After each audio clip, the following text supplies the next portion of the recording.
काय सांगाल या ठिकाणी आपण जय हिंद, जय शिवराय. मित्र, आज आपण येथे एकता नगर अंबरनाथ प्राचीन शिव मंदिर येथे बाजूची वस्ती आहे.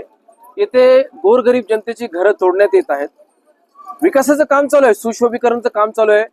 त्याबद्दल त्यांचा अपवाद नाही आहे, त्यांचा विरोध विकासाला नाही आहे. फक्त त्यांचं म्हणणं एकच आहे की ज्याप्रमाणे त्यांचं राहतं घर तुटतंय त्याप्रमाणे त्यांचं पुनर्निवास कुठेतरी करण्यात यावा, हीच त्यांची मागणी आहे.